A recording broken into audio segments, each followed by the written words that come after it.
జలదాత మనందరికీ పెద్ద దిక్కు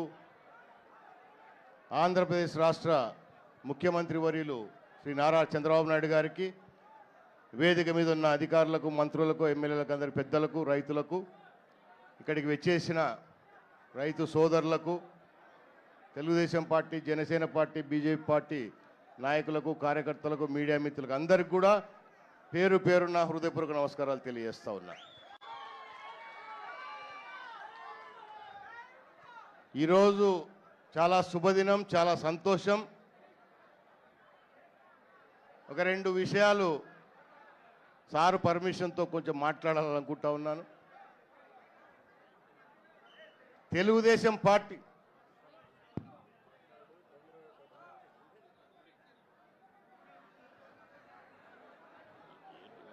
గతంలో కాంగ్రెస్ పార్టీ కానీ మొన్నటిదాకా పరిపాలించిన వైఎస్ఆర్ పార్టీ కానీ చంద్రబాబు నాయుడు గారు ముఖ్యమంత్రి అయితే రాష్ట్రంలో వర్షాలు పడవు, జలాశయాలు నిండరు అని చెప్పేసి మాట్లాడిన దుర్మార్గులు, దద్దమ్మలు.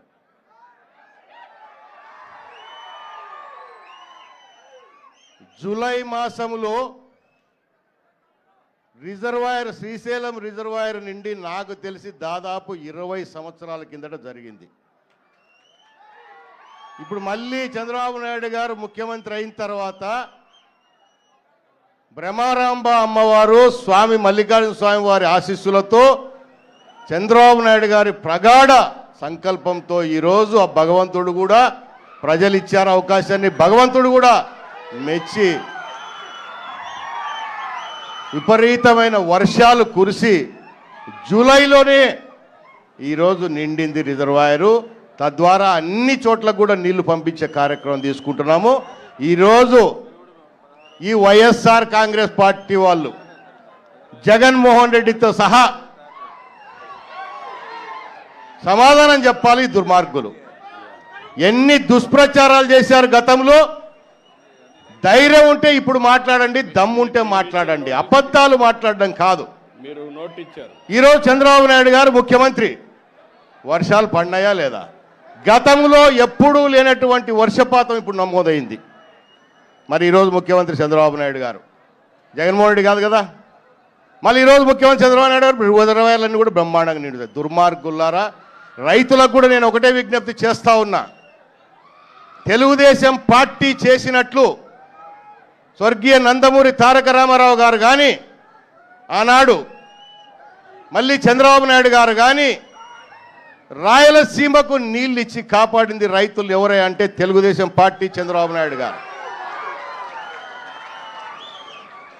పోయినసారి 2014-19 ముఖ్యమంత్రిగా ఉన్నప్పుడు అంతర్రాష్ట్ర సమస్యలు మనకు అనేకం ఉన్నాయి కాబట్టి ఈ నీటి వాటాలలో చాలా సమస్యలు ఉంటాయి. సారు చాలా ముందు చూపుతో, దూరదృష్టితో ఆ రోజు పట్టిసీమ ఏర్పాటు చేసి శ్రీశైలం నుంచి రాయలసీమ ప్రాంతానికంతా నీళ్ళు ఇచ్చిన ఘనుడు చంద్రబాబు నాయుడు గారు. మరి ఆ రోజు 2014-15లో మనం అంతా నీళ్లు వారించుకోలేదా? ప్రతి సంవత్సరం సగటున 120 టీమ్స్లు 130 టీమ్స్లు తీసుకున్నాం మనం. పోయిన 5 సంవత్సరాలు ఎన్ని తీసుకున్నారు? ఇప్పుడు ఇంజనీర్లు ఉండాలి, లెక్కలు చెప్పమని చెప్పండి మనకు. దుర్మార్గమైన ప్రచారాలు, తెలుగుదేశం పార్టీ మీద, చంద్రబాబు నాయుడు గారి మీద అనేక అభాండాలు వేసినారు. కానీ ప్రజలు గుర్తించినారు. వాళ్ళ అసమర్థులు, సమర్థుడు చంద్రబాబు నాయుడు గారే అని చెప్పేసి మళ్ళీ మనకు పట్టం కట్టారు.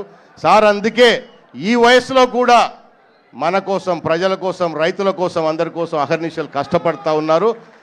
ఆయన పడే కష్టానికి మనం అందరం కూడా చేయూతనివ్వాలని చెప్పేసి కోరుకుంటూ ఒక 2-3 చిన్న లోకల్ ఇష్యూస్ సార్ అంతే. ప్రధానంగా శ్రీశైలం రిజర్వాయర్ మాకు పక్కనే ఉంది. నీళ్ళేమో బ్రహ్మాండంగా ఉన్నాయి, కానీ తాగేదానికి ఈ ఊళ్ళో నీళ్ళు లేవు సార్. 10-15 రోజులకు నీళ్ళు వస్తాయి ఈ గ్రామంలో. గతంలో తమరు ముఖ్యమంత్రిగా ఉన్నప్పుడు 17 కోట్ల రూపాయలు ఈ గ్రామానికి ఇచ్చారు. కానీ పోయిన 5 సంవత్సరాలలో ఈ దుర్మార్గులు ఎక్కడ పనులు అక్కడనే ఆపేసి ఈ ఊర్లో మళ్ళీ నీళ్లు లేకుండా చేశారు. సున్నిపెంట గ్రామానికి మొట్టమొదటగా మీరు చేపట్టాల్సిన కార్యక్రమం, ఇవ్వాల్సిన కార్యక్రమం ఇస్తారు. ఎందుకంటే పోయినసారి తమరిచ్చిన మాట ప్రకారమే ఈ గ్రామంలో 3500 కుటుంబాలకు పట్టాలు ఇచ్చాం మనం. దానికి కొంత హౌసింగ్ నిర్మాణం ఏర్పాటు చేయండి. ఇక్కడ హాస్పిటల్ కూడా పెద్ద ఇష్యూ ఉంది మనకు. ఇందాక మీకు తమర్తో కూడా డిస్కస్ చేశాను. ఈ గ్రామం ఫారెస్ట్ ఆధీనంలో ఉందా, ఇరిగేషన్ ఆధీనంలో ఉందా, పంచాయతీ ఆధీనంలో ఉందా తెలియడం లేదు. అంతా కొంత రీసర్వే చేసేసి ఒక నోడల్ ఆఫీసర్ని ఏర్పాటు చేసి, స్పెషల్ ఆఫీసర్ని ఏర్పాటు చేసేసి ఈ గ్రామానికి ఉన్న భూమి ఎంతనో తేల్చి రేపు మన అభివృద్ధి కార్యక్రమాలు చేయాలన్నా కూడా భూమి లేకుండా పోతా ఉంది. భూమి ఆక్రమించే వాళ్ళు ఎక్కువైపోయినారు. గత వైఎస్ఆర్ కాంగ్రెస్ పార్టీలో ఇందాకే చెప్పాను, ఇల్లు కట్టుకుంటే పర్వాలేదు, ఆక్రమించేవాడు. హోటళ్ళు కూడా కట్టేస్తున్నారు సార్. ఇక్కడ వ్యాపారాలు చేస్తున్నారు, ఒక్క ట్యాక్స్ కట్టేది లేదు, ఏమి లేదు. అక్రమంగా నీళ్లు వాడేస్తున్నారు, కరెంటు వాడేస్తున్నారు. ఇవన్నీ జరిగిపోతున్నారు. అవన్నీ ఆపేసి, ముఖ్యంగా ఇక్కడ చదువుకున్న పిల్లలు ఉన్నారు, నిరుద్యోగ సమస్య అధికంగా ఉంది. ఇక్కడ పోయినసారి తమ స్కిల్ డెవలప్మెంట్ కార్పొరేషన్ ద్వారా ఇక్కడ మనకు ఒక పెద్ద ఇన్స్టిట్యూషన్ పెట్టారు సార్. ఆ ఇన్స్టిట్యూషన్ కూడా లాస్ట్ టైం తమకు తెలుసు అన్యాయంగా మిమ్మల్ని అదే కేసులో చేయడం కూడా జరిగింది వాళ్ళు. సో దాన్ని కూడా డెవలప్ చేయండి. ఈ గ్రామానికి కావాల్సిన రిప్రజెంటేషన్ మీకు చేస్తాను. అవన్నీ తప్పకుండా తమరు మాకు చేసి పెట్టాలని చెప్పేసి కోరుకుంటూ సెలవు తీసుకుంటా ఉన్నాను sir. Thank you very much sir.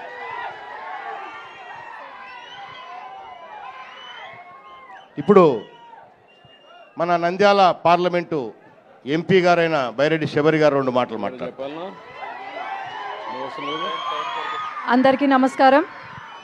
ఈరోజు మన ముఖ్యమంత్రి గారు నారా చంద్రబాబు నాయుడు గారు ఇక్కడికి రావడము, అలాగే అన్న చెప్పినట్టు జూలైలోనే మనకు ఇక్కడ గేట్లు వదలడము, ఈరోజు హారతి ఇవ్వడము అనేది మల్లికార్జున స్వామి ఆశీస్సులు తీసుకోవడం అనేది ఇది నిజంగా మనకు అందరికీ కూడా ఈ 5 సంవత్సరాలు కాదు కదా, సంవత్సరంలోనే మన నంద్యాల చాలా బాగా డెవలప్ అవుతుందని మీరు గమనించారు. మొన్న బడ్జెట్ ఏదైతే ఉందో, మరి ఆంధ్రప్రదేశ్ తప్ప ఏమి వినపడలే నాకు బడ్జెట్లో. ఎందుకంటారో అది కేవలం మన ముఖ్యమంత్రి గారి చేసిన ఇదే తప్ప ఇంకా వేరే ఏం లేదు. మన రాయలసీమకు ఫండ్స్ ఇచ్చారు, 4,000 కోట్లు ఇచ్చారు. మరి ఇవన్నీ ఎందుకు జరుగుతున్నాయి? ఎందుకంటే మన ముఖ్యమంత్రి గారు విజనరీ లీడరు తప్ప ఇంకా వేరే ఎవ్వరూ చెయ్యలేరు. కాబట్టి అట్లాగే ఒకటి మనకు నీటి సమస్య అని అంటున్నారు. మనకు ఏంటంటే సమస్య ఇక్కడ మన రాయలసీమ ప్రాంతము పైన ఉంది, ఇక్కడేమో ఇది శ్రీశైలం ప్రాజెక్టు కింద ఉంది. ఇది ఒక లెవెల్ రీచ్ అయితే తప్ప మనకు నీళ్లు రావు. కాబట్టి ఇక్కడ బ్యారేజ్ ఒకటి సార్, ఒక బ్యారేజ్ ఉంటే తప్ప మనకు ఈ నీటి ప్రాబ్లము సాల్వ్ అవ్వదు సార్. అక్కడ ఏంటంటే నేషనల్ హైవే కడుతున్నారు, ఒక ఐకానిక్ బ్రిడ్జ్ కడుతున్నారు. ఆ ఐకానిక్ బ్రిడ్జ్ బదులు మనకు బ్యారేజ్ వచ్చిందంటే దాదాపు 60 TMC నీళ్లు. ల్యాండ్ అక్విజిషన్ ప్రాబ్లం కూడా ఏమీ లేదు సార్, ఆల్రెడీ అయిపోయింది ల్యాండ్ అక్విజిషన్. కాబట్టి సిద్ధేశ్వరం దగ్గర అక్కడ గనుక బ్యారేజ్ పడితే అసలు ఈ నీటి సమస్య అనేది ఉండదు సార్ ఎప్పటికీ కూడా. అవును సార్, నేషనల్ హైవే బదులు సెంట్రల్ గవర్నమెంట్ కూడా it has shown interest for bridge come barrage wear ever there is iconic bridge. అది ఒక్కటే మనకు నీటి సమస్య తీరుతుంది. కాబట్టి సెంట్రల్ సార్ ఆదేశాల మేరకు మనం ముందుకు వెళ్దాం. థ్యాంక్ యూ, ధన్యవాదాలు. మాట్లాడతారు ఇప్పుడు అందరూ ఎదురు చూస్తున్న మన ముఖ్యమంత్రి గారు నారా చంద్రబాబు నాయుడు గారు మాట్లాడతారు.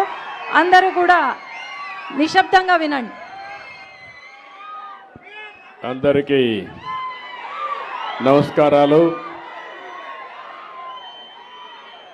వేదిక పైన పెద్దలు, తమ్ముళ్ళు వారుగా రండి, పోలీసులు కూడా వారుగా వచ్చేసేయండి, కనపడండి అందరికీ. మీరంతా ఒక పక్క వచ్చేయండి. You come. ఓకే, అక్కడే ఉండండి, మీరు అంతవరకు ఉండండి. ఇట్రా మీరు ఇటు ఈ పక్కన అక్కడే వాళ్ళకి కనపడేట్టుగా ఉండండి. ఈ పక్క వచ్చేయండి అండి. ఓకే వదిలేసి ఇంకొదిలేయి. మీరు ఎన్నికి రండి.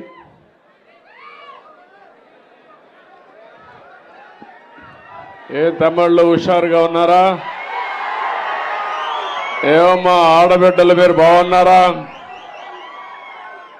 మంచి రోజులు వచ్చాయి. ఇంకా రాబోయే రోజులు అన్నీ మంచి రోజులే ఉండాలని మనస్ఫూర్తిగా ఆకాంక్షిస్తున్నా. ఇప్పుడే బ్రహ్మరాంబ మల్లికార్జున స్వామి దర్శనం చేసుకున్నాను. దర్శనం చేసుకొని నేరుగా ఇప్పుడు మీ దర్శనం చేసుకొని ఇంత మునిపి శ్రీశైలంలో జలహారతి ఇచ్చి మళ్ళీ ఇప్పుడు మడకసరికి వెళ్ళాలి. అక్కడ కూడా పేదవాళ్ళ పింఛన కార్యక్రమాలు ఏ విధంగా జరిగాయో సమీక్ష చేయడానికి మీ ఉత్సాహం చూశాను. ఈరోజు మీ ఉత్సాహం ఎంత ఉత్సాహంగా ఉందంటే శ్రీశైలం కృష్ణమ్మ ఏ విధంగా పరవళ్ళు బారుతా ఉందో దానికంటే ఉత్సాహంగా మీరు అందరూ ఉన్నారు. జూలై నెల ఇప్పుడే రాజశేఖర రెడ్డి చెప్పాడు, 20 సంవత్సరాల కంటే ముందు జూలై నెల శ్రీశైలం నిండింది. మీరు మొన్న ఆశీర్వదించారు, మల్లన్న ఆశీర్వదించాడు, కృష్ణమ్మ గలగల పారుతా ఉంది. ఇంకా రాయలసీమలో కరువు అనే మాట లేకుండా చేయడం మనందరి సంకల్పం కావాలి. దేనికైనా ఒక దూరదృష్టి ఉండాలి. రాయలసీమలో ఉండి అందరూ ఆలోచించాల్సిన అవసరం ఉంది. ఇది ఎన్టీ రామారావు గారి కళ. మొట్టమొదటిసారిగా కృష్ణా జలాల్ని మిగులు జలాలు మనం వాడుకోవచ్చని చెప్పింది, తెలుగు జాతి అవసరాలకు వాడుకోవచ్చని చెప్పిన ఏకైక నాయకుడు నందమూరి తారక రామారావు గారు. ఆ రోజు ఆయన ఒకటే ఆలోచించాడు, అనేక ప్రాజెక్టులు. తెలుగు గంగ మీరు గుర్తుపెట్టుకోవాలి, తెలుగు గంగ ప్రాజెక్ట్ని తమిళనాడుకు నీళ్లు ఇవ్వాలంటే, పైపులు భూములు వేసి తీసుకుపోవాలంటే నా రాయలసీమకు నీళ్లు ఇచ్చిన తర్వాతనే చెన్నైకి నీళ్లు వెళుతాయని చెప్పి సాధించిన వ్యక్తి నందమూరి తారక రామారావు గారు. ఎస్ఎల్ మీరు ఇంకొక పక్క చూస్తే అందరి నీవా కానీ, SRBC కానీ, లేకపోతే నగిరి గాలేరు కానీ అన్ని కాలువలు రిజర్వాయర్లు ప్రారంభించింది ఆయన. అవి పూర్తి చేసింది నేనని మీ అందరికీ విజ్ఞప్తి చేస్తున్నా. నేను ఒకటే ఆలోచించాను, నేను కూడా రాయలసీమలోనే పుట్టాను, కానీ మీరు ఇంకా వెనకబడి ఉన్నారు. మొన్న కూడా పనికి రాని పార్టీకి 7 సీట్లు గెలిపించారంటే, అలాంటి వ్యక్తి రాజకీయాలకు అర్హత లేని వ్యక్తికి మళ్ళా 7 సీట్లు గెలిపించారంటే ఎక్కడో మనలో ఇంకా చిన్న లోపం ఉంది. నేను అడుగుతున్నా, ఒక్కసారి మీరందరూ ఆలోచించండి. ఈరోజు మీరు చూస్తే 5 ఏళ్లలో ప్రారంభించింది మనమే, పూర్తి చేసింది మనమే. 5 ఏళ్లలో మొత్తం రాష్ట్రంలో 69,000 కోట్ల రూపాయలు సాగునీటి ప్రాజెక్టులకు ఖర్చు పెట్టిన పార్టీ తెలుగుదేశం పార్టీ. ఇంకో పక్కన మొత్తం మీరు చూస్తే ఈయన 5 ఏళ్ళు ఉన్నాడు. నేను ఆ పేరు కూడా చెప్పను, మీకు నచ్చిన పేరు మీరు పెట్టుకోవచ్చు. ఖర్చు పెట్టిన డబ్బులు చూస్తే 19,000 కోట్లు. 68,000 69,000 ఎక్కడ తమ్ముళ్ళు, 19,000 ఎక్కడ కంపారిజన్ కూడా అవకాశం ఉందా అని మిమ్మల్ని అడుగుతున్నా. అప్పుడు బడ్జెట్ 7 లక్షల కోట్ల 5 ఏళ్లలో, ఇప్పుడు 12 లక్షల కోట్లు. 12 లక్షల కోట్లలో ఆయన పెట్టింది 4,400 కోట్లు పెడితే, మన హయాంలో మీరు చూస్తే 13,600 కోట్ల రూపాయలు సంవత్సరానికి ఖర్చు పెట్టాం. అది తెలుగుదేశం పార్టీ చిత్తశుద్ధి రైతాంగం పైన అని చెప్పి మరొకసారి విజ్ఞప్తి చేస్తున్నా. ఇంకో పక్కన మీరు ఒకసారి చూస్తే అందరి నీవా 5 ఏళ్లలో దగ్గర 5,520 కోట్లు మనం ఖర్చు పెడితే ముష్టి 515 కోట్లు ఖర్చు పెట్టాడు. ఈ పేరేంటి నేను చెప్పను. గాలేరు నగిరి సుజల స్రవంతికి మనం 2,056 కోట్లు పెడితే 48 కోట్లు ఖర్చు పెట్టాడు. రాయలసీమలోనే మనం 12,000 కోట్లు ఖర్చు పెడితే ఇతర ఖర్చు పెట్టింది 2,011 కోట్లు. ఏం తమ్ముళ్ళు మీరు ఆమోదిస్తారా అని అడుగుతున్నా. ఇంకో పక్కన మీరు చూస్తే ఈరోజు బ్రిజేష్ కుమార్ ట్రిబ్యునల్ వచ్చినప్పుడు రాయలసీమకు మిగులు జలాలు అవసరం లేదని ఆనాటి పాలకులు ఇస్తే దానికోసం పోరాడిన పార్టీ తెలుగుదేశం పార్టీ అని చెప్పి కూడా నేను మీకు తెలియజేస్తున్నా. ఇప్పుడు నేను ఒకటే మిమ్మల్ని అందరినీ కోరుతున్నా, ఎప్పుడు కూడా మనం ఒకటే ఆలోచించాలి. ఏ వ్యక్తి వల్ల ఏ పార్టీ వల్ల మనకు న్యాయం జరిగింది జరుగుతుందనే ఆలోచన మీలో ఉండాలి. మొన్న ఆలోచన వచ్చింది కానీ అది ఎప్పుడూ ఇదే విధంగా ఉండాలి. ఇప్పుడు నేను వస్తామంటే చూశాను, ఎన్నికలప్పుడు ఎంత ఉత్సాహంగా ఉన్నారో దానికంటే ఉత్సాహంగా కనపడుస్తున్నారు మీరందరూ ఈరోజు. మొన్నటి వరకు మీ ముఖాల్లో నవ్వు కూడా లేదు. దానికి కారణం నవ్వితే కొట్టే నాయకుడు, కొట్టించే నాయకుడు, ఎవరైనా చనిపోతే ఏడిస్తే కొట్టే నాయకుడు, అంటే మన మనోభావాలు లెక్క లేకుండా ప్రవర్తించే నాయకుడు. అవునా కాదా అని మిమ్మల్ని అడుగుతున్నా. భయంతో బతికాం, అవునా కాదా? స్వేచ్ఛ లేదు మనకు.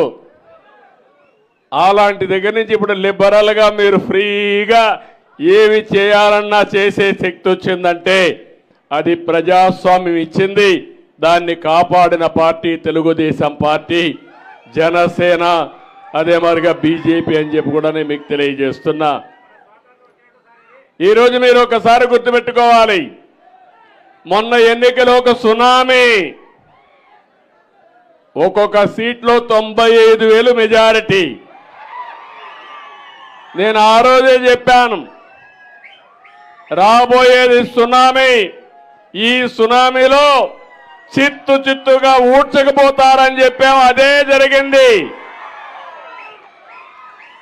కానీ మీరందరూ ఓట్లేశారు, కానీ మీకెన్నో హామీలు ఇచ్చాను చేయాలి, కానీ ఖజానా ఖాళీగా కనపడస్తా ఉంది, ఏమీ లేదు అక్కడ.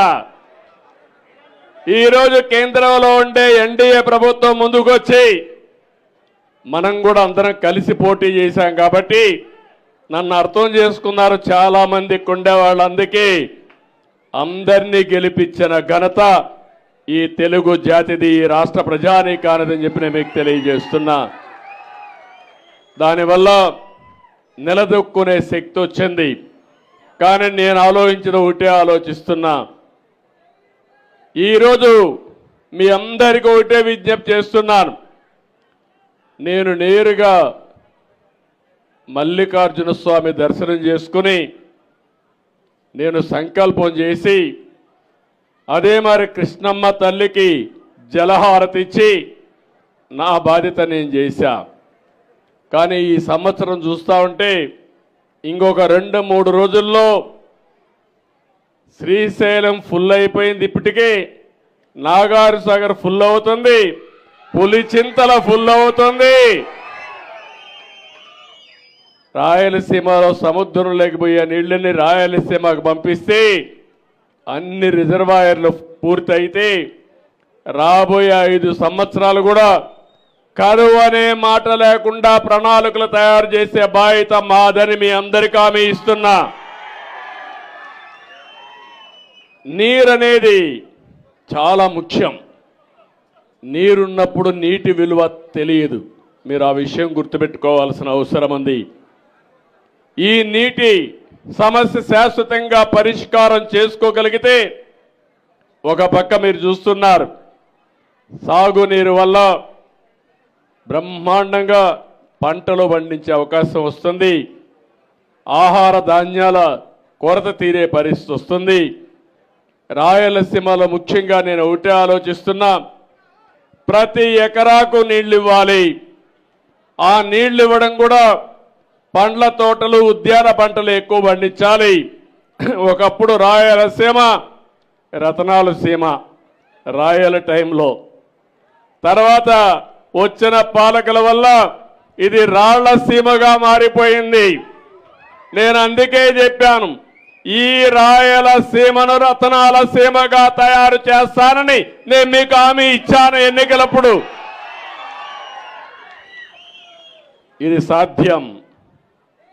ప్రతి ఎకరాకు నీళ్లు ఇవ్వగలిగితే, మీరు పండ్ల తోటలు వేస్తే, ఇండస్ట్రీ తీసుకొస్తే, ఇప్పటికే ఇన్ఫ్రాస్ట్రక్చర్ చూస్తున్నారు. రాయలసీమలో 4 ఎయిర్పోర్ట్లు ఉన్నాయి. రోడ్లు కూడా నేషనల్ హైవేస్ అన్ని ప్రాంతాలు కనెక్ట్ చేసే నేషనల్ హైవేస్ వచ్చేసాయి. ఇంకో పక్క పవర్ కూడా కరెంట్ ఇక్కడే ఉత్పత్తి అవుతా ఉంది. ఒకప్పుడు హైడల్ అంటే నీటితో కరెంట్ ఉత్పత్తి చేసేది, ఇప్పుడు ఎండతో కూడా కరెంట్ ఉత్పత్తి చేస్తున్నాం, గాలితో కూడా కరెంట్ ఉత్పత్తి చేస్తున్నాం. ఇవన్నీ మనం చేసుకోగలిగితే రాయలసీమలో పెద్ద ఎత్తున ఇండస్ట్రీస్ వస్తే వేరే ప్రాంతాల వాళ్ళు ఈ ప్రాంతానికి వచ్చే పరిస్థితి వస్తుంది. నేను అందుకని వ్యవసాయ ఆధార పరిశ్రమలు రావాలి, ఫుడ్ ప్రాసెసింగ్ ఎక్కువ రావాలి, మనం పండించే పంటలు ప్రపంచం మొత్తం అమ్మాలి. ఇది అమ్మాలంటే లాజిస్టిక్స్ కూడా పర్మిట్ చేయాలి. అలాంటివన్నీ చేయడానికి ముందుకు పోతాం. ఎందుకంటే నీళ్లున్నాయి, ఇన్ఫ్రాస్ట్రక్చర్ ఉంది. బ్రహ్మాండంగా పనిచేసే రాయలసీమలో ఉండే ప్రజానీకం ఉన్నారు. మిమ్మల్ని ఉపయోగించుకుంటే ఇవన్నీ సాధ్యమని చెప్పి కూడా నేను మీకు తెలియజేస్తున్నా. అందుకనే ఈరోజు ఒకటే చెప్తున్నా, నేను ఇక్కడికి వచ్చింది మీలో ఒక బాధ్యత చెప్పడానికి వచ్చాను. ఆ బాధ్యత కూడా నీరు సంపద. నీళ్లుంటే సంపద సృష్టిస్తాం. నీళ్లు లేకపోతే ఎడారిగా ఉంటుంది. నీళ్లు లేకపోతే ఒక 4 రోజులు మీరు బ్రతకగలుగుతారా అని అడుగుతాను. నీళ్లు తాగలేకపోతే, కనీసం 24 గంటలు నీళ్లు తాగలేకపోతే తిండి లేకపోయినా ఉంటాం. కానీ ముందు మంచి గాలి కావాలి, ఆ తర్వాత నీరు కావాలి, తర్వాత ఆహారం కావాలి. అప్పుడే మన జీవితాలు ముందుకు పోయే పరిస్థితి వస్తుంది. అందుకే ఈ ప్రాముఖ్యత మీ అందరికీ చెప్పడానికి. నీరు సంపద సృష్టిస్తుంది, సంపద ప్రభుత్వాలకు ఆదాయం వస్తుంది, తద్వారా పేదరిక నిర్మూలన జరుగుతుంది. నేను అందుకే నిన్న మొన్న మీరు చూసినప్పుడు జీరో పావర్టీ అన్నాను. పేదరికం లేని సమాజాన్ని ఏర్పాటు చేసుకోవాలి. ఒక పక్క సంక్షేమ కార్యక్రమాలు ఇవ్వాలి, ఇంకో పక్క అభివృద్ధి చేయాలి, మా తమ్ముళ్లకు ఉద్యోగాలు ఇవ్వాలి. ఆ ఉద్యోగాలు కూడా మామూలుగా ఉద్యోగాలు కాకుండా నైపుణ్యాన్ని కూడా నేర్పించాలని స్కిల్ డెవలప్మెంట్ కోసం స్కిల్ సెన్సెస్ పెట్టానని చెప్పి నేను మీకు తెలియజేస్తున్నా. అంటే శ్రీశైలంలో ఉండే పిల్లలు అమెరికాలో ఉండే న్యూయార్క్లో పనిచేసే శక్తిని మీకు ఇవ్వాలనేది నా అభిమతం. ఇప్పటికే 25 ఏళ్లకు మునుపు చేసిన పనులు మీరు చూశారు. హైదరాబాద్ నగరాన్ని మీరు చూశారు. ప్రపంచమంతా ఐటీ ప్రొఫెషనల్స్ మీరు చూశారు. కానీ అప్పుడప్పుడు మీరేం ఆలోచిస్తారంటే అన్ని పనులు అవుతా ఉంటే ఈసారి ఇంకొకడు వస్తున్నాడు, కొత్త పిచ్చిగాడు, ఏదో చేస్తారని ఓట్లే వేస్తున్నారు. వాళ్ళు వచ్చి మొత్తం చెడగొట్టి అడవి పందులు ఉన్నాయి. మీ పొలానికి అడవి పందులు వస్తే ఏం చేస్తాయి? ఎంత వీలైతే అంత తింటాయి, మిగిలినంత తొక్కేసి వెళ్ళిపోతాయి. అంతే, అవునా కాదా? ఆ విధంగా వీళ్ళు చేసిన పనులు చూస్తే మొత్తం సర్వనాశనం చేసి వెళ్ళారు, భ్రష్టు పట్టించి వెళ్ళారు, విధ్వంసం చేసి వెళ్ళిపోయారు. ఇప్పుడు అవన్నీ చేయాలంటే నాకు ఒక 5-10 ఏళ్ళు పట్టేడుగా ఉంది. కానీ నాకు ఒక సంకల్పం ఉంది. మా కూటమి కూడా మీరు చూస్తే నేను కానీ, పవన్ కళ్యాణ్ గారు కానీ, అటు నరేంద్ర మోడీ గారు కానీ అందరం కూడా ఒక దృఢ సంకల్పంతో ఉన్నాం. మీకు ఏ మాత్రం అనుమానం లేదు, పరిగెత్తిస్తాం. మళ్ళీ రాబోయే రోజుల్లో నెంబర్ 1 స్టేట్గా తయారు చేసే బాధ్యత మాదని మీ అందరికీ హామీ ఇస్తున్నా. ఇక్కడికి వచ్చినప్పుడు ఈరోజే ఒక వార్త వచ్చినది కూడా మీరు గుర్తుపెట్టుకోవాలి. సుప్రీంకోర్టు ఏదైతే ఉందో షెడ్యూల్ కులాల కోసం ఏబిసిడి కేటగరైజేషన్ సబబని ఒక నిర్ణయం చేశారు. నేను ఎప్పుడు మీరు ఒక విషయం గుర్తుపెట్టుకోవాలి, ఈరోజు నేను చెప్పడం కాదు, సామాజిక న్యాయం తెలుగుదేశం పార్టీ సిద్ధాంతం. ఒకరిని కాదు, అందరికీ న్యాయం జరగాలి. అందుకే 96-97లో రామచంద్రరావు కమిషన్ వేసి ఆర్థిక పరిస్థితులను అధ్యయనం చేసిన తర్వాత ఏబిసిడి కేటగరైజేషన్ నేనే తీసుకొచ్చా. తర్వాత అది డిఫరెంట్ కోర్ట్స్లో ఛాలెంజ్ అయ్యి ఇప్పటి వరకు అనేక విధాలుగా ముందుకు పోయి ఈరోజు దాన్ని 7 జడ్జెస్ బెంచి ధృవీకరించారు, దాన్ని కూడా ఆమోదించారు. నేను ఒకటే మీ అందరినీ కోరుతున్నాను, జనాభా దామాషా ప్రకారం ప్రతి కులానికి, ప్రతి మతానికి, ప్రతి వర్గానికి న్యాయం చేయడం తెలుగుదేశం పార్టీ సిద్ధాంతం అని కూడా మీకు తెలియజేస్తున్నా. అందుకే మొన్న ఎన్నికల్లో మీరు చూశారు, నేను ఇచ్చినప్పుడు సీట్లు కూడా ఇక్కడ శబరిని ఇక్కడ ఎంపీగా ఇస్తే పక్కన ఎంపీగా నాగరాజు ఒక కురబ కమ్యూనిటీకి సంబంధించిన వ్యక్తిని ఇచ్చాం. పక్కన అదే మార్గ అనంతపూర్లో ఒక బోయ వాల్మీకి కమ్యూనిటీకి ఎంపీ ఇచ్చాం. ఎక్కడికక్కడ అదే మారిగా నంద్యాల్లో ఫరూక్ గారికి ఆ రోజు ఎమ్మెల్యేగా ఇచ్చాం, ఇప్పుడు మంత్రిగా చేశాం. సామాజిక న్యాయం ఇంకో పక్క కర్నూలులోనే టీజీ భరత్ని ఒక వైశ్య కులాన్ని నుంచి ఎమ్మెల్యేకి ఇచ్చి ఇప్పుడు ఎంపీ మంత్రి చేశాం. సామాజిక న్యాయం జరగాలి, అన్ని వర్గాలకు న్యాయం జరగాలి. ఈ ప్రభుత్వం అందరిది, నేను మీ అందరి వాడిగా ఉంటాను, శాశ్వతంగా అదే చేస్తాను. ఎక్కడ పేదవాడు ఉంటే అక్కడ ఉంటాను. అందుకే నేను ఒక మాట మాట్లాడాను, జీరో పావర్టీ అన్నాను. ఏ గ్రామంలో కూడా మీరు కూడా గుర్తుపెట్టుకోవాలి, మీ గ్రామంలో పేదవాళ్ళు ఉంటే వాళ్ళని పైకి తీసుకొచ్చే బాధ్యత పైకి వచ్చిన వాళ్ళు తీసుకోవాలి. నేను ఒక ఫార్ములా మాట్లాడాను, P3 అంటే పబ్లిక్ ప్రైవేట్ పార్ట్నర్షిప్. ఈరోజు హైదరాబాద్లో రోడ్లు కానీ, టెలికమ్యూనికేషన్ కానీ, కరెంటు కానీ ఇవన్నీ కూడా వచ్చాయంటే ప్రైవేటు వ్యక్తుల భాగస్వామ్యంతో వచ్చాయి. ఇప్పుడు నేను మాట్లాడేది, ఎవరైతే బాగుపడ్డారో సమాజంలో వాళ్ళ బాధ్యత పేదవాళ్ళ పైకి తీసుకురావడం. పైనుండే 10 మంది, కింద నుండే 25 మందికి చేయూతనివ్వగలిగితే పేదరిక నిర్మూలన సాధ్యం కాదు. అదే నా జీవితాశయం, నా సంకల్పం. తప్పకుండా ఈరోజు మల్లన్న సాక్షిగా చెప్తున్నా, ఇది సాధించి తీరుతామని మీ అందరికీ హామీ ఇస్తున్నా. అందుకనే ఈరోజు 33,000 కోట్ల రూపాయలు ఖర్చు పెట్టి పింఛన్లు ఇస్తున్నాం. నేను ఒకటే హామీ ఇస్తున్నా, సంపద సృష్టించడం తెలిసిన పార్టీ తెలుగుదేశం పార్టీ. ఆ సంపద పేదవాళ్లకు పంచడం కూడా తెలిసిన పార్టీ తెలుగుదేశం పార్టీ. మొన్నటి వరకు పరిపాలించిన పార్టీ దోచుకోవడం తెలిసిన పార్టీ. దోచుకోవడం, వ్యవస్థల్ని విధ్వంసం చేయడం, నిద్ర లేస్తే అబద్ధాలు చెప్పడం. 2 నెలలు కాల నేను వచ్చి, ఇప్పటికే నేను ఏమీ చేయలేదని మాట్లాడుతున్నారు. నేను ఏం చేశానో చెయ్యలేదో ఈ ప్రజలే సాక్ష్యం అని మీ అందరికీ విజ్ఞప్తి చేస్తున్నా. మళ్ళీ మీ అందరికీ హామీ ఇస్తున్నా, ఒక పక్క అభివృద్ధి చేస్తా, ఒక పక్క సంక్షేమానికి పెద్ద పెట్టేస్తా, ఇంకో పక్క ఆదాయం పెంచుతా.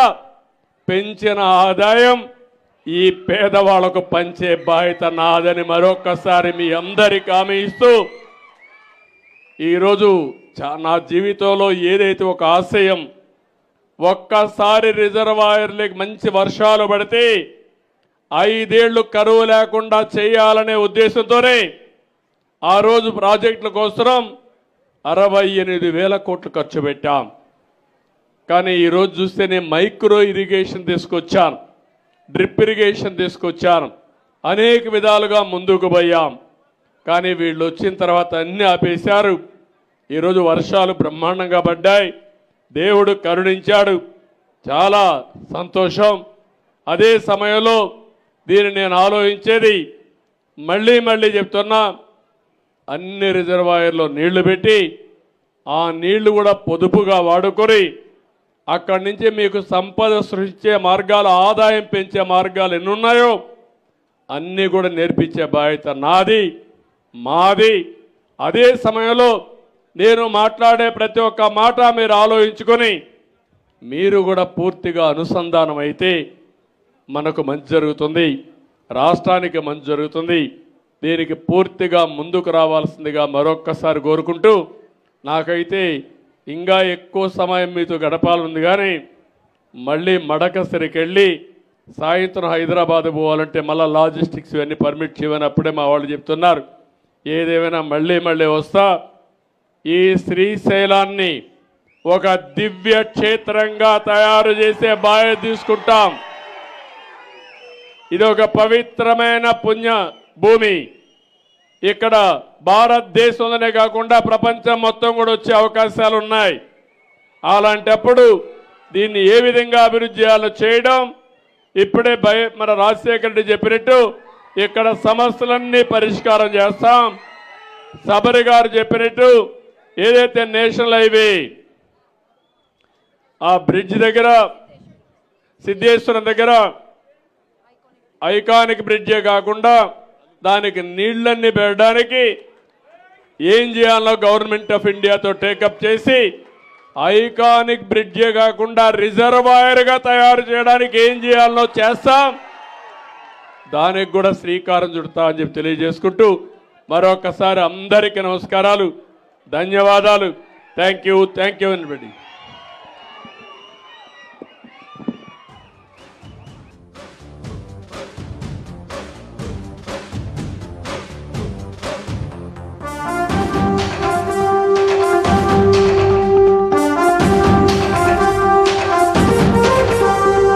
గట్టెక్కించే నాయకుడిప్పుడు ఒకటే జాతికి ప్రగతిని తెచ్చే పాలకుడిప్పుడు అతడే. గడ్డం గట్టెక్కించే నాయకుడిప్పుడు ఒకటే జాతికి ప్రగతిని తెచ్చే పాలకుడిప్పుడు అతడే.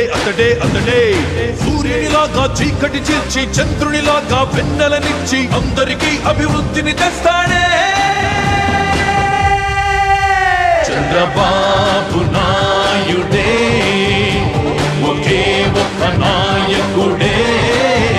గడ్డం గట్టెక్కించే నాయకుడిప్పుడు ఒకటే జాతికి ప్రగతిని తెచ్చే పాలకుడిప్పుడు అతడే.